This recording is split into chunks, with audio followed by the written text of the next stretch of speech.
Assalamualaikum warahmatullahi wabarakatuh. Perkenalkan, saya Dita Suci Fatmawati, Prodi PG PAUD Fakultas Tarbiyah dan Keguruan Unisba.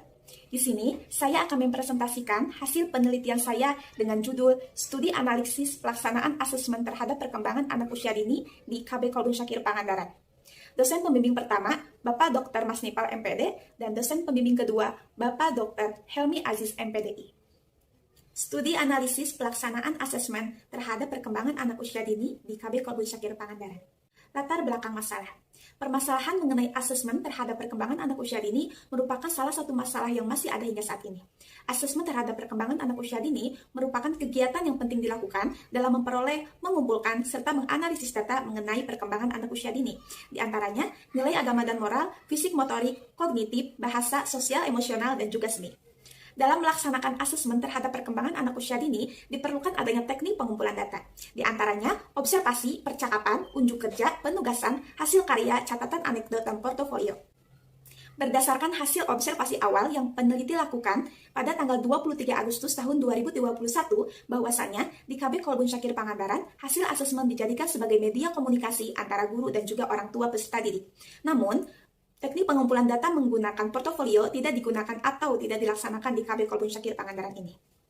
Selanjutnya, berdasarkan hasil penelitian yang dilakukan oleh UMAH pada tahun 2020 di TK Islam Kanita Tiara Bakti Sukoharjo, bahwasannya di TK ini penilaian tidak dicatat dengan lengkap. Selain itu, hasil penilaian selama 1 semester tidak dijadikan sebagai acuan dalam membuat program pembelajaran di semester selanjutnya.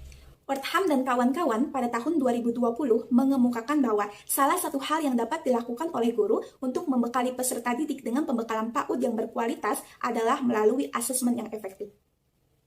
Adapun rumusan masalah dalam penelitian ini, yang pertama, bagaimana hasil analisis pelaksanaan asesmen terhadap perkembangan anak usia dini di KB Kolbun Syakir Pangandaran. Yang kedua, apa yang menjadi faktor pendukung dan penghambat KB Kolbun Syakir Pangandaran dalam melakukan asesmen terhadap perkembangan anak usia dini. Tujuan penelitian, yang pertama, untuk mendeskripsikan hasil analisis pelaksanaan asesmen terhadap perkembangan anak usia dini di KB Kolbun Syakir Pangandaran. Yang kedua, untuk mendeskripsikan faktor pendukung dan penghambat KB Kolbun Syakir Pangandaran dalam melakukan asesmen terhadap perkembangan anak usia dini.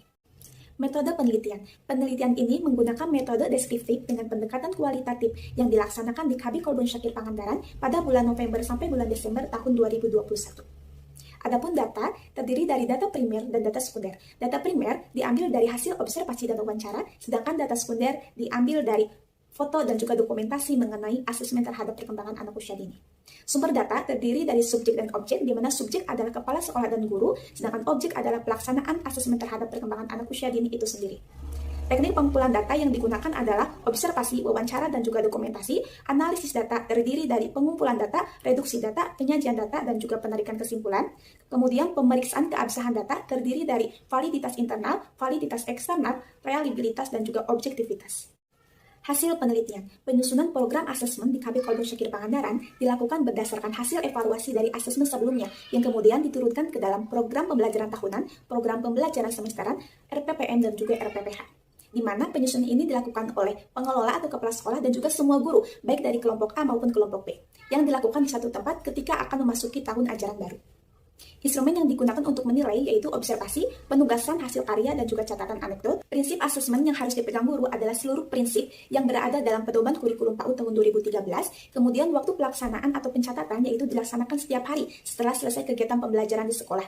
Pendokumentasian dilakukan berdasarkan kategori dari masing-masing penilaian. Kemudian untuk pengolahan data terdiri dari penilaian harian, penilaian mingguan, penilaian bulanan, dan juga penilaian semesteran. Pelaporan hasil asesmen terhadap perkembangan anak usia dini di KB Kolbun Syakir Pangandaran dilakukan kepada orang tua dan juga sekolah, di mana kepada orang tua dilakukan setiap hari, baik melalui media WhatsApp, grup antara guru dan juga orang tua peserta didik, maupun ketika bertemu secara langsung di sekolah. Selain itu, pelaporan kepada orang tua juga dilakukan di akhir semester melalui buku raport yang dikeluarkan oleh Dinas Pendidikan dan Kebudayaan Republik Indonesia.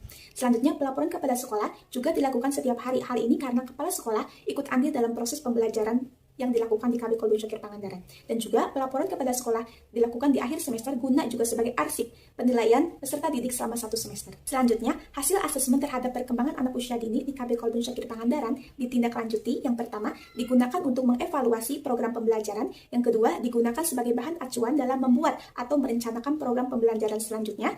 Yang ketiga, digunakan sebagai bahan komunikasi antara guru dan juga orang tua peserta didik. Dan yang keempat, digunakan untuk keperluan administratif. Faktor pendukung dan penghambat pelaksanaan asesmen terhadap perkembangan anak usia dini di KB Kolbun Syakir Pangandaran terdiri dari bagi guru dan juga bagi sekolah, di mana faktor pendukung bagi guru adalah adanya rasa tanggung jawab guru sebagai seorang pendidik untuk membantu perkembangan anak usia dini. Selanjutnya, terjalinnya komunikasi yang baik atau terjalinnya kekompakan di antara satu guru dengan guru yang lainnya. Sedangkan faktor penghambat guru adalah kurangnya pemahaman, pengetahuan, serta keterampilan guru dalam melaksanakan asesmen terhadap perkembangan anak usia dini.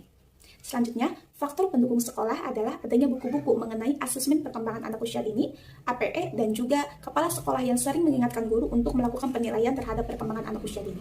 Faktor penghambat sekolah adalah penilaian terhadap perkembangan anak usia dini membutuhkan waktu yang tidak sedikit. Sekian presentasi dari saya. Wassalamualaikum warahmatullahi wabarakatuh.